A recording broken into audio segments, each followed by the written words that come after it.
We are live. It is Godless sermon number 12, and I'm very excited today because I get the day off. We have Jules Del Sol here. He's going to be sermonizing for us. We're going to start with an opening hymn. Then I'm going to duck out of here, and we're going to take care of some church business a little bit later. I want to thank all of you, Coro Horse, for coming out to church today. This is Godless sermon number 12. Don't take the same path twice.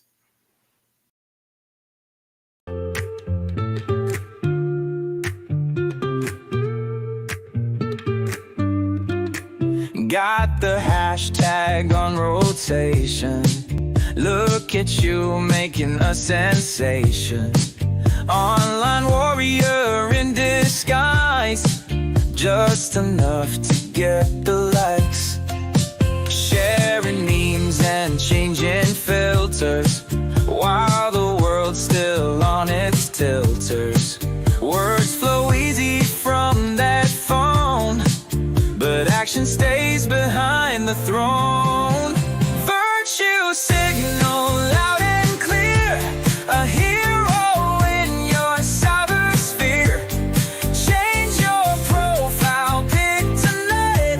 Save the world with just one like. Look so woke in your new stance.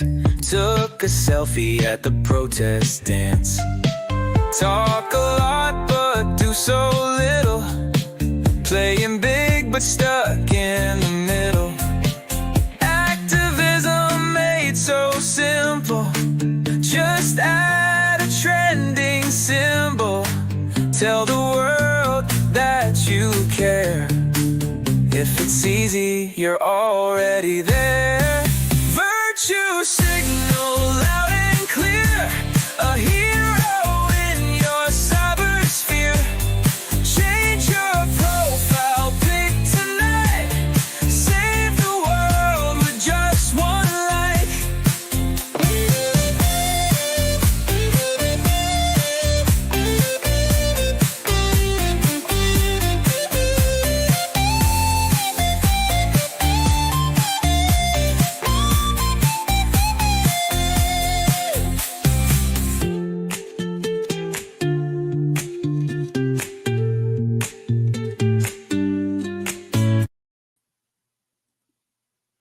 Ladies and gentlemen, this is Jules Del Sol. Hello, everyone. As Joe said, yes, I'm Jules Del Sol, and I've come to give the Godless sermon today. And like I said, it is talking about not taking the same path twice. And as I was, I had put something together, more started coming together as I went throughout the week.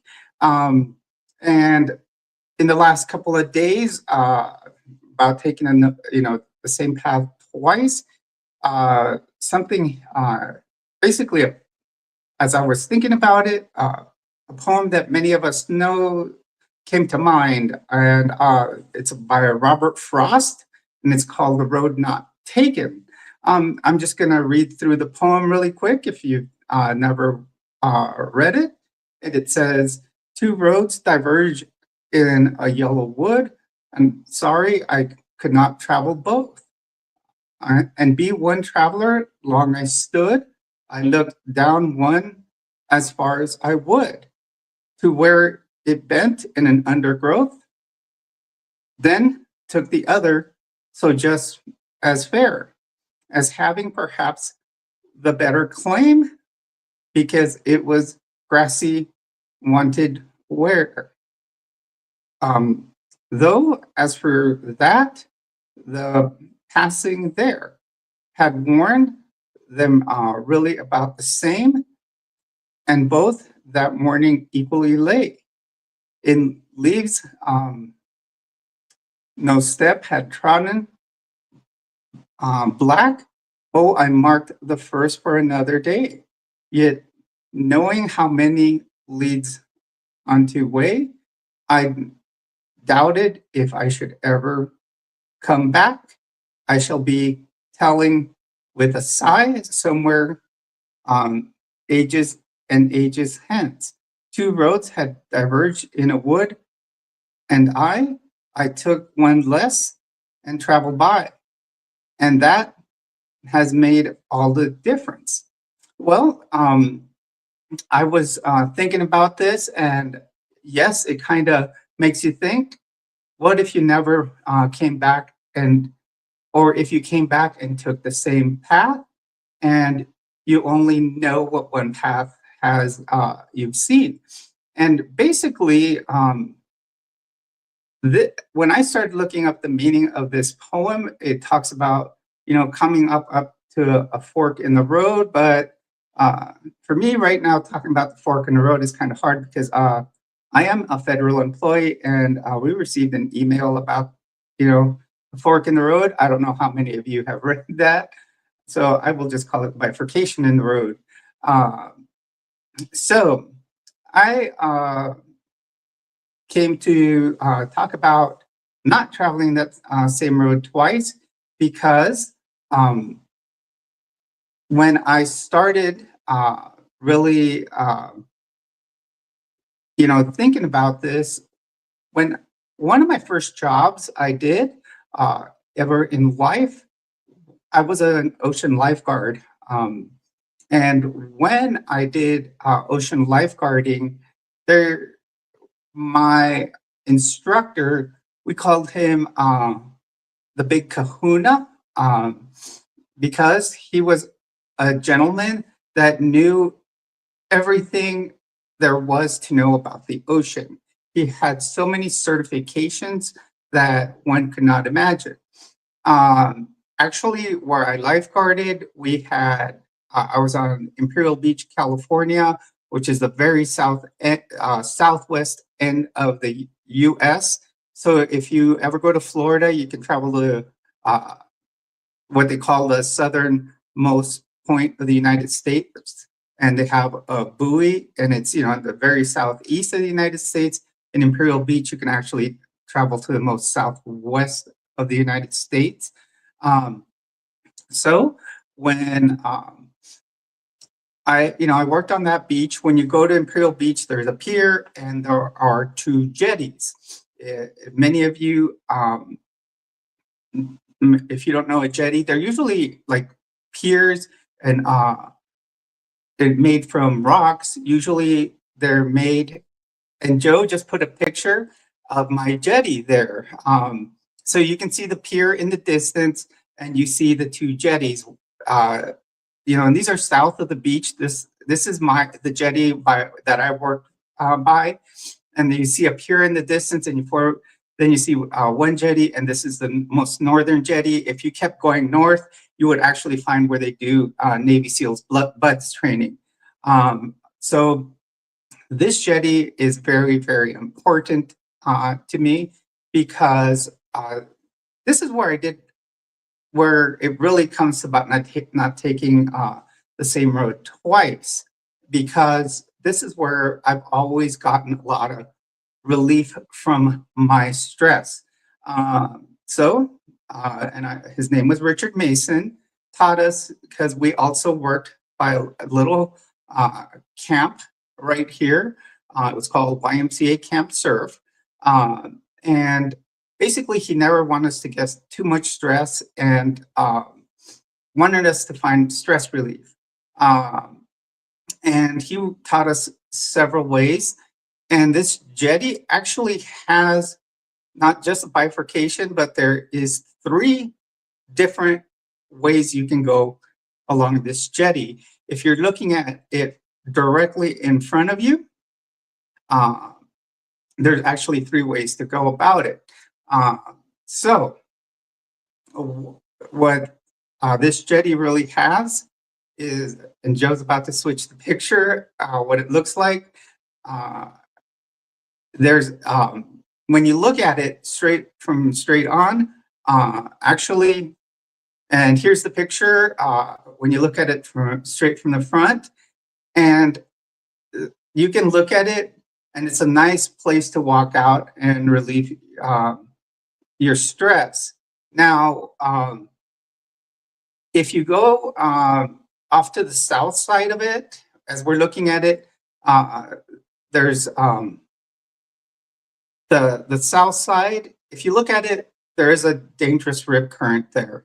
Then off to the north, if you go to it, there's surf, very good surf. We used to get up and surf at 5 a.m. in high school. And obviously you have your jetty. There is a shore current that travels north, and that's way on the end of the jetty. I know I'm getting very technical here, but it's just kind of my lifeguarding method. So Richard taught us that if we ever needed to let off some stress, he said, walk straight across the jetty. He says, let off all your anger, your stress, and whatever you need, whatever tension you had, scream, yell, cry, just sit down and think about it at the very end. Now, he said, but if you walk out to the very end of this jetty and walk back along it, you're going to remember everything you let out on that jetty.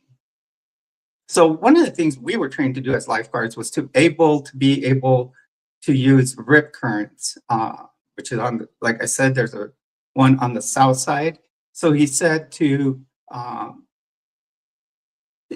best thing would be to actually jump off the south side of that jetty. Because if you jump off, when you look at rip currents, they have no waves.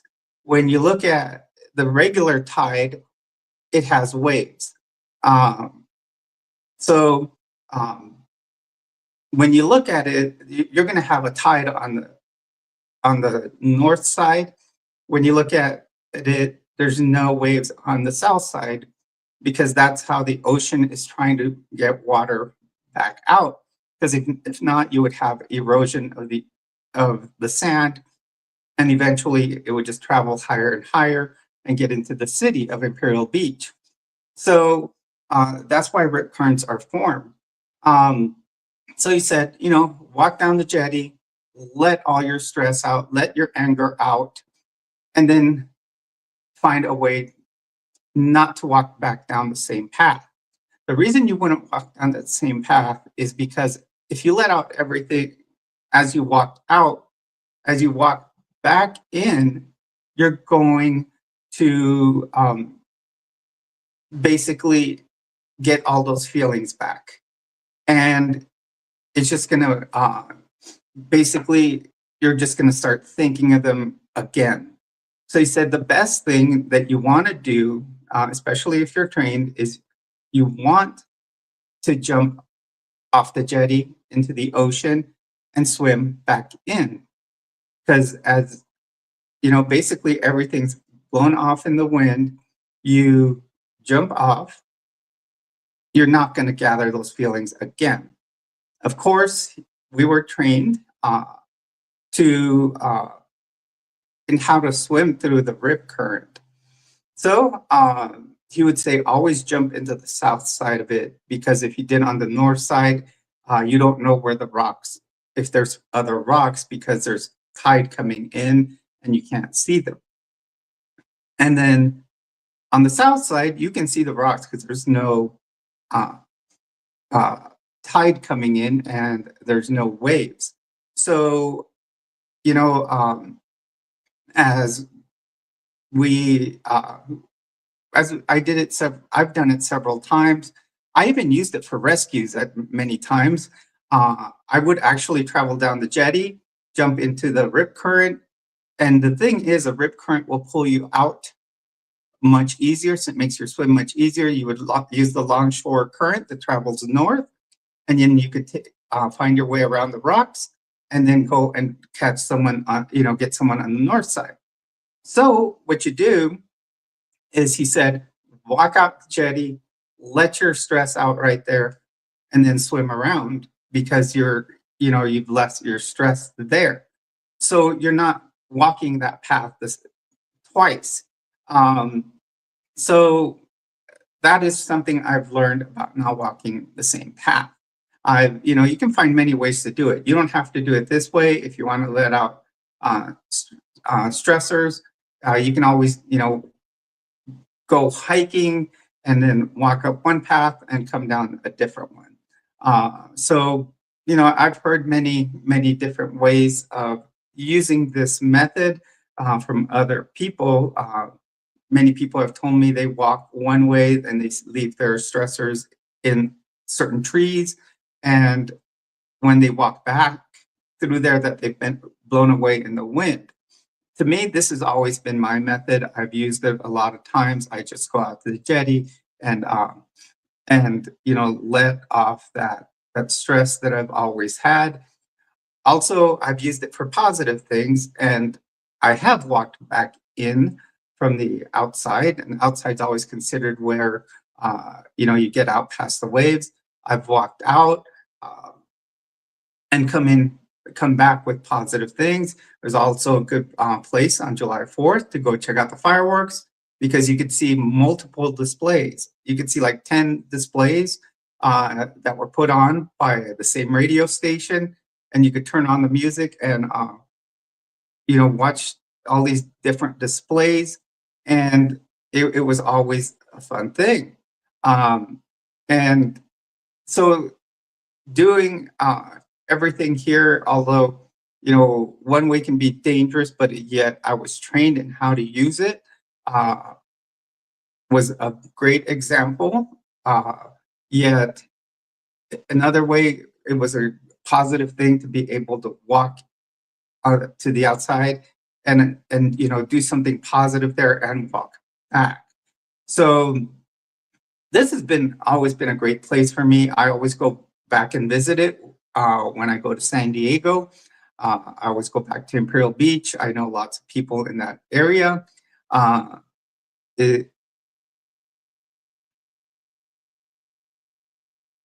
Oh, okay, Megan, I was just reading your comment. So yes, it's always been, water has always been a great experience for me. Like you're saying, water for me, I'm a water person. Um, I love the water. I was 4-year varsity in swimming. My first job was obviously being an ocean lifeguard. Now I'm into triathlon, which does obviously use water, because your first leg of a triathlon is the water. And usually it is the ocean. Some places will use a pool, but I prefer the ocean because it's so soothing, to go see, the ocean. And, the cycling part is also good for me. Now, the running part, I'm not a runner. They always tell me I run like a fish out of water. So, it's one of those things.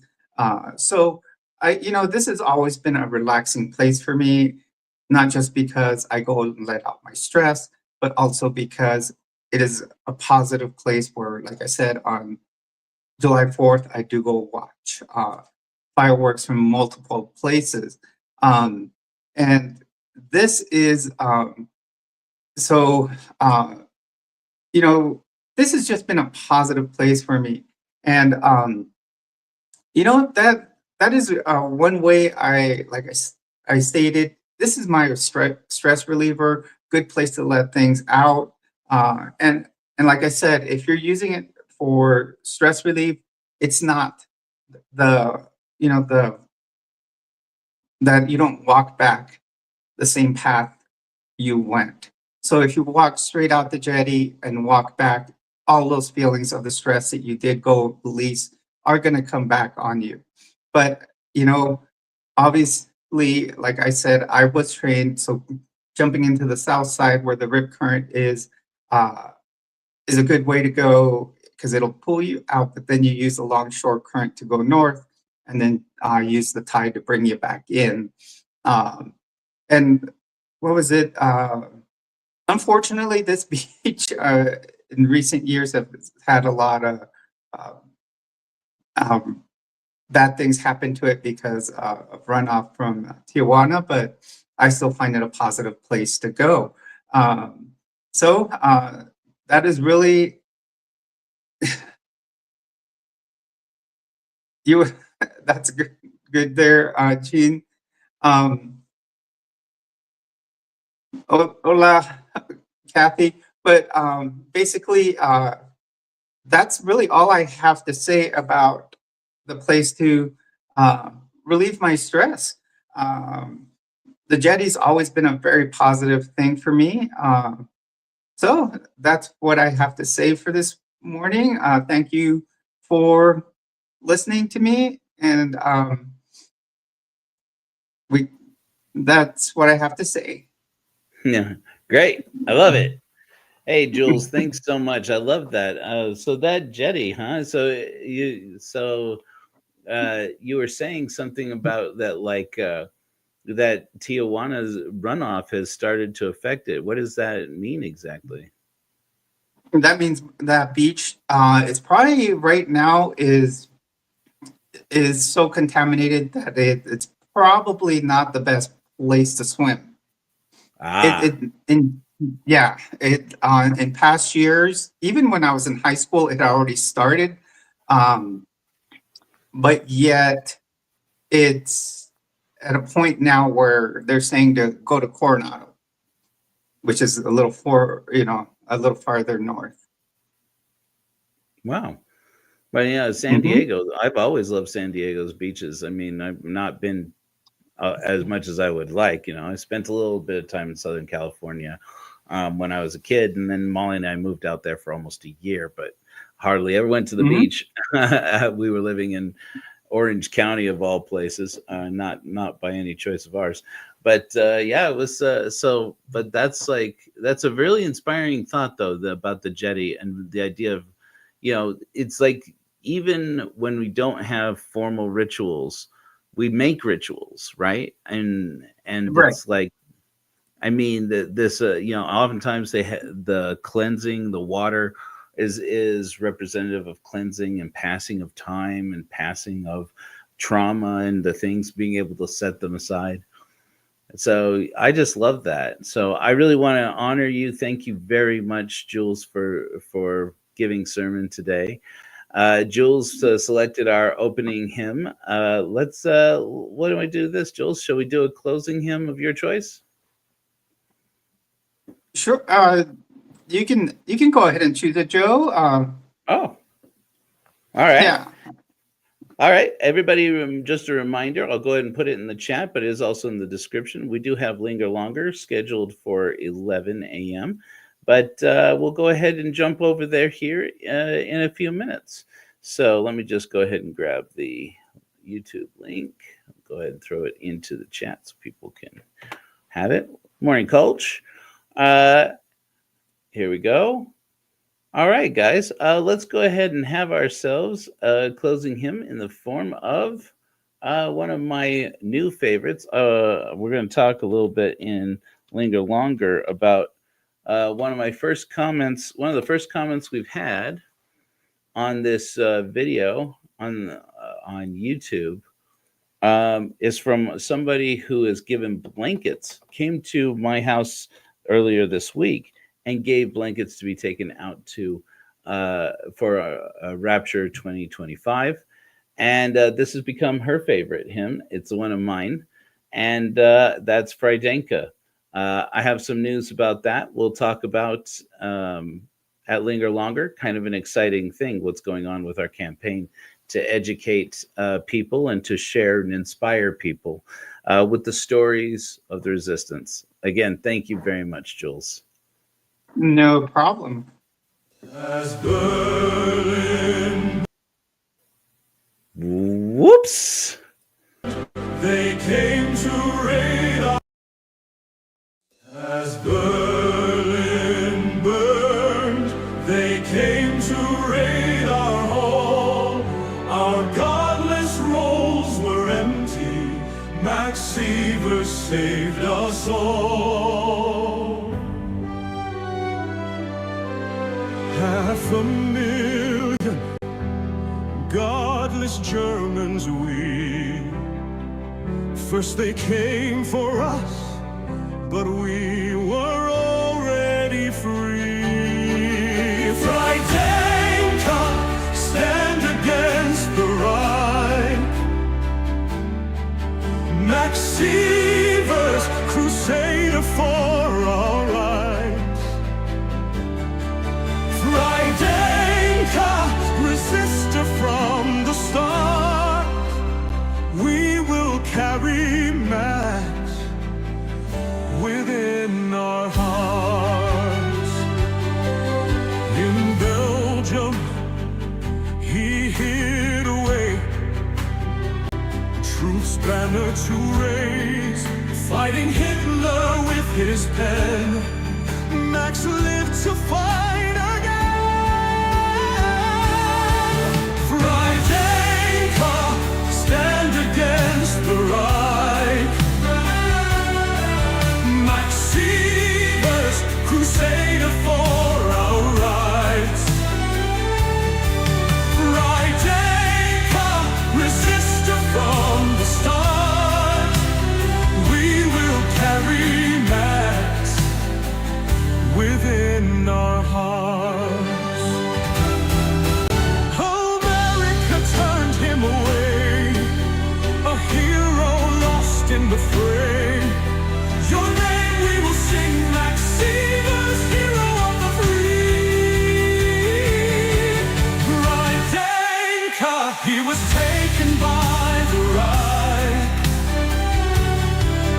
Maxivers, murdered for our rights. Frydenka, free German minds.